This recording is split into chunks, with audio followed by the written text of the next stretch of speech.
Assalamualaikum dan salam Sarawakku sayang. Bulletin UKAS kini berwajah baru 22 Julai 2021 bersama saya Vivi Emir Saika. Tumpuan berita. Kerajaan Sarawak terus melakukan perancangan pelan dan strategi untuk menjadi negeri maju menjelang 2030 walaupun masih berdepan dengan pandemik COVID-19. Ke arah itu, Ketua Menteri Sarawak Datuk Patinggi Dr. Abang Abdul Rahman Sohari Tun Datuk Abang Openg telah melancarkan strategi pembangunan 2030 pasca COVID-19 PCDS bersempena dengan sambutan Hari Sarawak 2021 di Kuching pada Khamis. Menurutnya, fasa pertama PCDS 2030 akan dilaksanakan di bawah rancangan Malaysia ke-12 RMK-12 bermula tahun ini hingga 2025. The first phase of PCDS 2030 will be implemented under the 12 Malaysia Plan 2021-2025. The target under 12 MP and the PCDS 2021 to 2030 is for the economy to grow at an average of 6 to 8% per annum. The Sarawak government has committed an estimated 63 billion ringgit to implement PCDS 2030 under the 12 Malaysia Plan, whereby 30 billion will come from direct development expenditure and 33 billion ringgit from alternative funding. Tambah Ketua Menteri, di bawah PCDS 2030 terdapat 6 sektor ekonomi utama sebagai pemacu pertumbuhan iaitu pembuatan, pertanian komersial, pelancongan, perhutanan, pelombongan dan perkhidmatan sosial. Jelasnya, 6 sektor berkenaan akan disokong 7 pemboleh ubah iaitu transformasi digital, inovasi, infrastruktur asas, pengangkutan, utiliti, tenaga boleh diperbaharui, pendidikan serta pembangunan modal insan.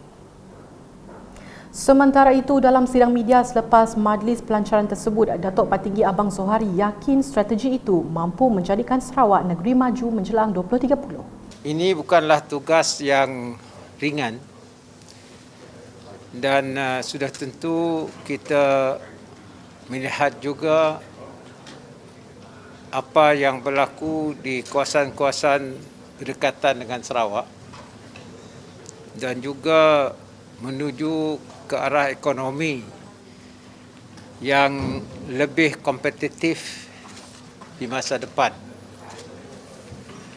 The core principle behind this post-academic 19th century as far as Sarawak is concerned from Sarawak perspective is to include the problem of climate change globally. Number 2 is sustainability. Number 3, to have access as well as basic infrastructure that are needed by the business community as well as the rakyat at large. Turut hadir Timbalan Ketua Menteri Datuk Ahmad Douglas Uga Ambas, Tan Sri Dr. James Jemut Masing, Datuk Amar Awang Tengah Ali Hassan, Setiausaha Kerajaan Sarawak Datuk Amar Jaul Samion, Menteri-Menteri Kabinet dan Div-Div Kehormat yang lain. Terdahulu, Setiausaha Kerajaan Negeri Sarawak Datuk Amar Jaul Samion dalam ucapannya semasa majlis tersebut menjelaskan Sarawak mempunyai kemampuan untuk melaksanakan pelbagai inisiatif, program dan projek yang telah dirancang. Katanya, dengan strategi Pelan Pembangunan 2030 pasca COVID-19 itu, rakyat Sarawak akan menyaksikan dan mengalami pembangunan pesat yang akan meningkatkan kesejahteraan sosioekonomi rakyat dengan lebih banyak akses kepada peluang ekonomi. Jelasnya lagi, Perkhidmatan Awam Sarawak amat komited untuk mempermudah pelaksanaan rancangan dan memberikan sokongan yang diperlukan kepada kerajaan negeri, sektor swasta dan rakyat. Everything we do during this and after this crisis must be with a strong focus on building more equitable, more inclusive and sustainable economy and society that is more resilient in the face of pandemics, climate change and many other global challenges that we may be confronted with.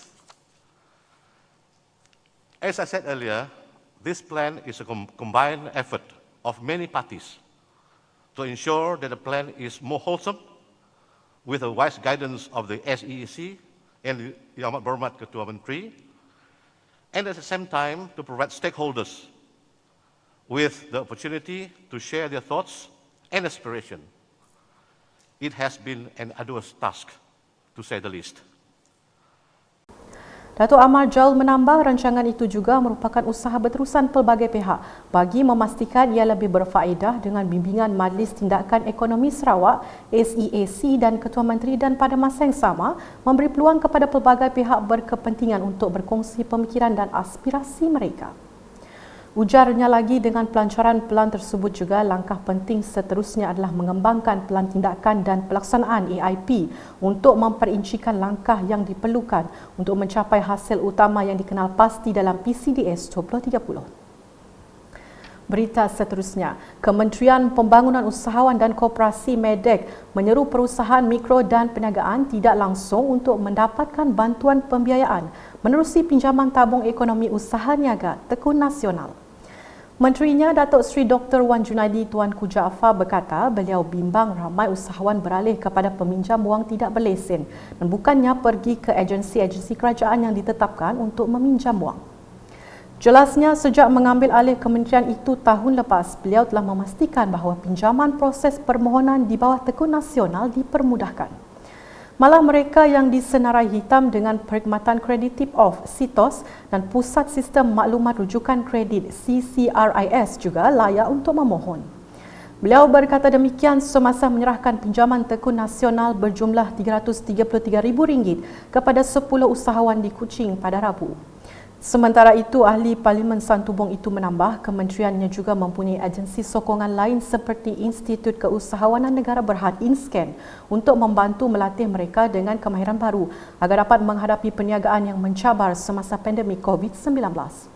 Tegasnya, Tekun Nasional pada Disember tahun lepas telah memperkenalkan skim pembiayaan khas untuk pengendali perniagaan tidak langsung iaitu Skim Pembiayaan Informal (SPIN). Pada program itu, beliau turut menyampaikan sumbangan RM112,000 dari Bank Rakyat dan RM50,000 dari Suruhanjaya Koperasi Malaysia SKM kepada wakil surau sepakat jaya di kawasannya untuk program bakul makanan. Laporan berikutnya. Tanggal 22 Julai 1963 menjadi titik sejarah kepada rakyat Sarawak setelah dapat menggunakan hak untuk mempunyai kerajaan sendiri seperti yang terdapat di dalam prinsip pentadbiran Rajah Brooke. Seiring dengan prinsip tersebut, Menteri Pelancongan Seni dan Budaya Malaysia merangkap Ahli Parlimen Batang Sadong Datuk Seri Nancy Shukri menyeru agar seluruh rakyat Sarawak, terutama anak-anak muda untuk merujuk kembali kepada sejarah dalam apa jua tindakan yang hendak diambil apabila memperjuangkan hak sebagai rakyat di bumi kenyalang. Justru katanya ia memberi peluang kepada anak Sarawak untuk menjaga, melindungi seterusnya menentukan hala tuju negeri bertuah ini. Ayo marilah kita sebagai anak Sarawak mempertahankan tanah pusaka yang diamanahkan kepada kita untuk menjaganya dan janganlah kita persiakan amanah ini disebabkan oleh pengaruh negatif sebagai anak Sarawak. Marilah kita tinggalkan legasi positif untuk masa depan anak-anak Sarawak. Demikian jelas beliau dalam ucapan khas bersempena sambutan Hari Sarawak 2021. Selanjutnya, mengenai proses pemberian vaksin COVID-19 di Pusat Pemberian Vaksin PPV Universiti Kertin yang akan dijalankan secara controlled walk-in bermula Jumaat ini. Menurut Menteri Bertanggungjawab Jawatan Kuasa Pengurusan Bencana Bahagian JPBB Miri, Datuk Lee Kim Shin dalam kenyataan media pada Rabu, ianya akan dilaksanakan menerusi beberapa langkah dan kriteria. Katanya penerima vaksin perlu hadir ke PPV Universiti Kertin antara jam 2 hingga 5 petang dengan had maksimum seramai 200 orang sehari. Penerima vaksin akan diberikan nombor giliran untuk menerima vaksin dan proses vaksinasi akan dilaksanakan mengikut giliran. Datuk Lee yang juga Menteri Pengangkutan Sarawak menambah setakat ini hanya PPV Universiti Kertin sahaja yang mengadakan controlled walk-in dan tidak melibatkan mana-mana PPV yang lain. Masih dengan laporan di Miri, lebih 8,000 bungkus makanan basah dan kering telah diberikan kepada penduduk di kawasan Dewan Undangan Negeri Dun Piasau dan sekitarnya dalam program Food Bank Pusat Hikmat SUPP Piasau bermula sejak 3 Julai hingga hari ini. Menteri Muda Pelancongan Kesenian dan Kebudayaan Sarawak Datuk Sebastian Ting Chiu Yu berkata, secara purata lebih 400 makanan telah diagihkan setiap hari dengan hari Sabtu dan Ahad mencatat permintaan yang banyak sehingga 500 bungkus. Nearly 400 per day. Saturday and Sunday 500. So we average out that 400, 20 days we talk about nearly 20 days, 400, 8,000 maybe. 8,000 meals. Because some people are the same faces they come. But I'm also very happy that they come here every day. 800. From the first day until today, roughly. Yes. Average out we say for 400 people. Ditemui selepas menyerahkan bantuan makanan kepada penerima di Pusat Hikmat SUPP Dun Piasau pada Rabu, beliau berkata Food Bank Pusat Hikmat SUPP Piasau akan ditamatkan operasinya pada 22 Julai. Khamis, selepas Sarawak kini telah beralih kepada Pelan Pemulihan Negara PPN Fasa 2 di mana rakyat kini boleh turun kerja. Dun Piasau itu turut mengambil kesempatan mengucapkan terima kasih kepada orang ramai yang membantu mendermakan makanan dan wang tunai bagi sama-sama menjayakan Food Bank Pusat Hikmat SUPP Piasau ini.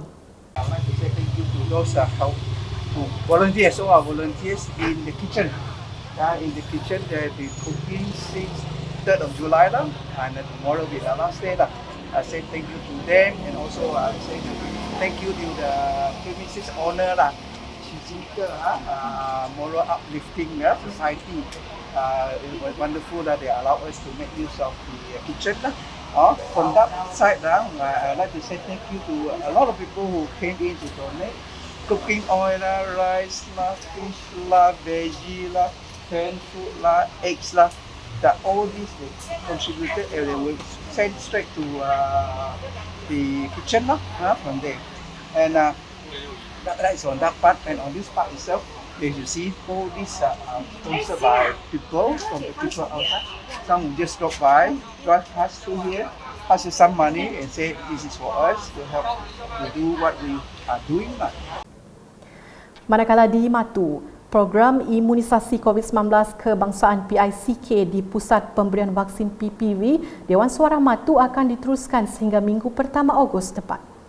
Menurut Adun Jemoreng, Datuk Mursyid Diraja Dr. Juanda Jaya, tempoh itu dilanjutkan sekitar 2 minggu dari jadual asal bagi memastikan semua penduduk yang layak di kawasan itu menerima vaksin sekaligus mencapai misi mewujudkan imuniti kelompok. Saya dimaklumkan PPV Dewan Suara Matu akan beroperasi sehingga minggu pertama bulan Ogos. Ini pelanjutan yang dilakukan sekitar 2 minggu daripada plan yang asal adalah bertujuan bagi memastikan semua rakyat yang berkelayakan di kawasan ini diberikan vaksin bagi memastikan kejayaan program pihak kerajaan untuk memastikan herd immunity, imuniti kelompok dapat dicapai sesegera yang mungkin. Kita berharap dengan inisiatif seperti ini rakyat dapat diselamatkan daripada wabak pandemik COVID-19. Menjelas kepada UKAS semasa meninjau PPV Dewan Suara Matu pada Rabu, Datuk Dr. Juanda berkata hampir 19,000 dos telah diberikan kepada penduduk sejak pusat vaksinasi itu memulakan operasinya pada 4 Jun 2021. Malah katanya sokongan dan kerjasama penduduk dalam menjayakan program itu juga sangat baik dan begitu tinggi. PPV Dewan Suara Matu telah beroperasi sejak 4 Jun 2021.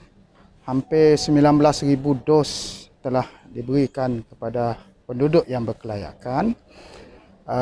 Selama 29 hari telah beroperasi dan alhamdulillah sepanjang 29 hari ini segala proses pemberian vaksin berjalan lancar. Sokongan penduduk kampung cukup baik. Tadi saya dah berjumpa dengan beberapa penduduk yang datang daripada Rumah Panjang. Sebahagiannya turun daripada kampung pada pukul 6 pagi. Semangat mereka cukup tinggi untuk menjayakan program vaksinasi kebangsaan. Beliau turut menyeru penduduk di Matu yang belum menerima vaksin untuk segera berjumpa ketua masyarakat atau hadir ke klinik yang berdekatan untuk mendaftarkan diri atau datang terus ke PPV Dewan Suara Matu. Sementara itu, penyelaras PPV Dewan Suara Matu, Dr. Fatimah Az-Zahra Muhammad Zuki mendedahkan seramai 11,185 penduduk telah menerima dos pertama dan 7,604 telah menerima dos kedua di daerah Matu setakat 20 Julai 2021. Untuk status terkini penerimaan vaksin di daerah Matu setakat 20 Julai 2021, seramai 11,185 orang telah menerima dos 1 di daerah Matu. dan seramai 7,604 orang telah menerima dos 2 di daerah Matu lah. Ini adalah termasuk program yang kita jalankan di PPV Matu, Dewan Suara Matu dan juga di kawasan-kawasan outreach seperti di Pasin, Rasau dan juga di kawasan kampung Bungan Besar dan juga Bungan Kecil. Kita juga telah pun memulakan program yang kita panggil sebagai mopping, iaitu di mana kita pergi ke rumah penduduk kampung yang terlantar ataupun yang OKU yang tidak dapat bergerak untuk pergi ke kita punya PPV awam di Dewan Suara Matu. Kita telah memulakan program ini pada minggu lepas. Sekian edisi malam bersama saya Vivian Mirzaika dan kru penerbitan. Berita lebih lanjut boleh didapati di semua platform media sosial UKAS termasuk portal ukas.sarawak.gov.my dan pastikan anda subscribe UKAS channel di YouTube. Sebelum mengakhiri buletin, kami warga kerja UKAS mengajak orang ramai untuk menyaksikan sambutan Hari Sarawak yang akan disiarkan secara langsung di Facebook Unit Komunikasi Awam Sarawak dan YouTube UKAS channel serta di TVS saluran 122 Astro jam 8.15 malam ini. Selamat Hari Sarawak. Oha! Salam UKAS.